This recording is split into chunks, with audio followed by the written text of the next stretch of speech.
What's up guys, Adam here and welcome back to the channel. So today is going to be the second part of the Cr125 build assembly process. So in the video today we're going to make this bike a rolling chassis.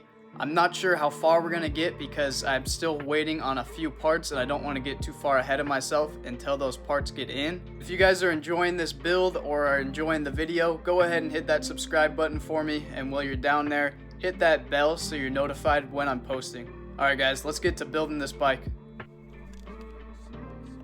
Okay guys, so I'm going to start off here on the front wheel and I'm going to mount up the stock rotors for now. Later on I do have a pair of sponsored rotors coming and I'm going to swap these ones out for those rotors, but I just wanted to see how this wheel would look on the bike.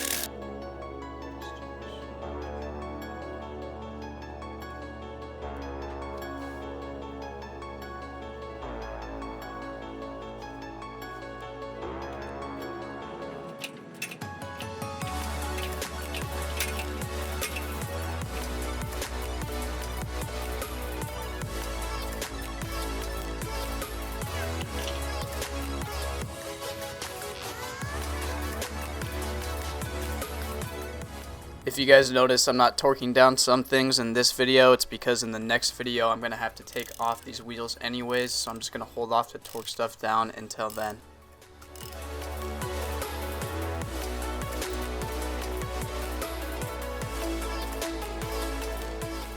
This color combination between the caliper and the wheel, I just wanted to mount it up to check it, and it looks absolutely awesome, so I'm super happy with that.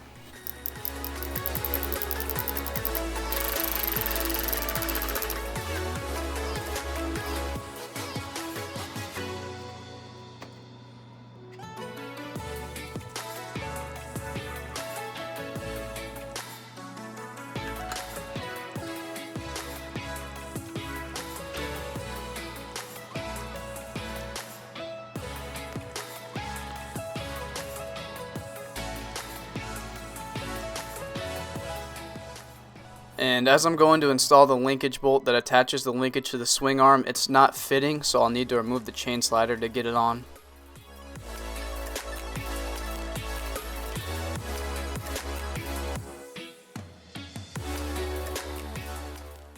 So a lot of you guys have been asking me what modifications I need to make to this upgraded swing arm to make it work. So as you can see, that washer doesn't want to fit on there, and same with this nut, it doesn't want to go down into that groove. So what I'll need to do is I'm just going to take a sanding bit on my Dremel tool and open this up a little bit so I can fit my washer and the nut in there, and I'll probably do some grinding on my washer as well.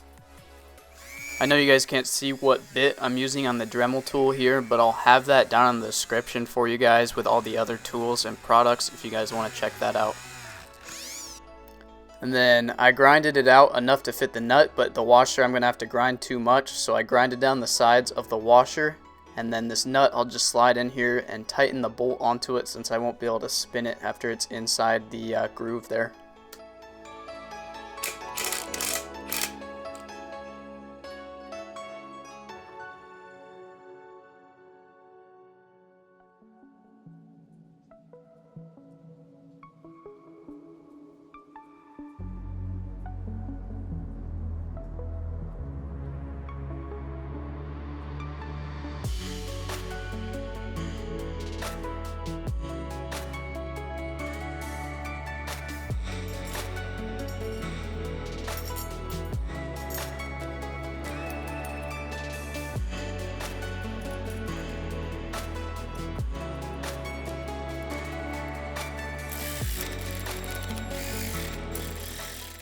So the next part I got on this build I'm super excited about. It's this mica metal sprocket that they sent over, and this thing is awesome and it's going to be super reliable for this bike.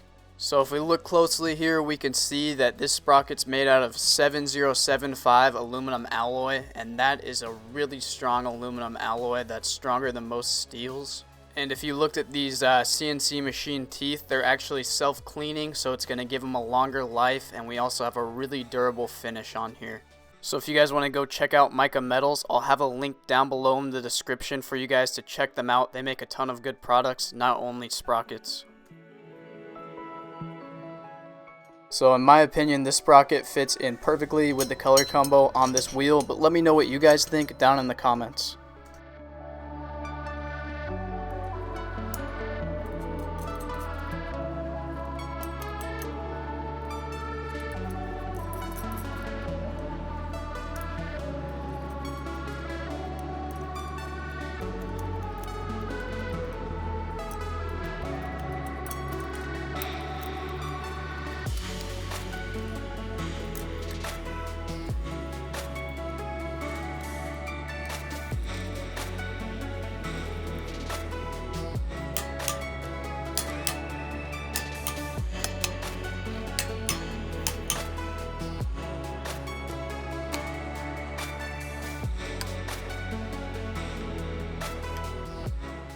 So before I put this wheel on here, I'm going to do a little work on this adjuster bolt. These things love to seize up. The steel loves to seize in the aluminum. So the first thing you should do on a new bike is coat these with some anti-seize.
So I grabbed some oversized bar clamps from Tusk, and these are just going to allow me to mount up my bigger Pro Taper bar than the stock one, and I usually like to do this on my bikes just so it'll have that extra strength and they won't bend as easily.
And then these final wires here are going to go to our kill switch.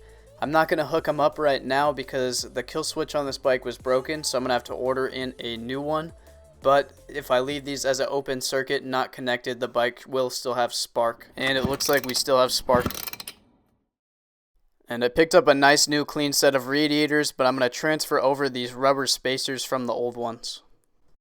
So the little trick I use to get these out is just take a small flat blade screwdriver, kind of wedge it through a little bit, and then once you get it through, these spacers are pretty tough, so you can just push them through.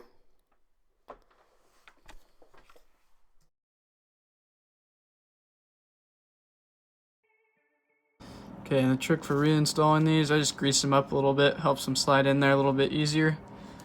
And then putting them in is pretty straightforward. You just kind of slide one end in a little bit. Just kind of keep working it around.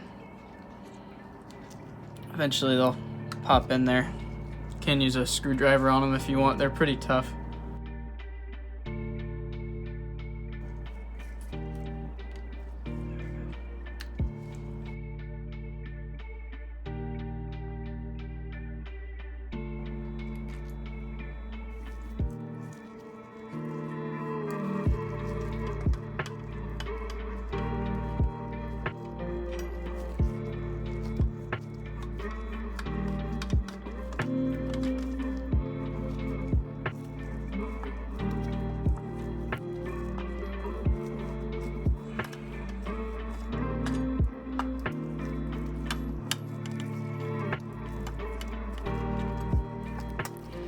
And we now have a rolling chassis bike, and this thing looks awesome so far. I'm super happy with it.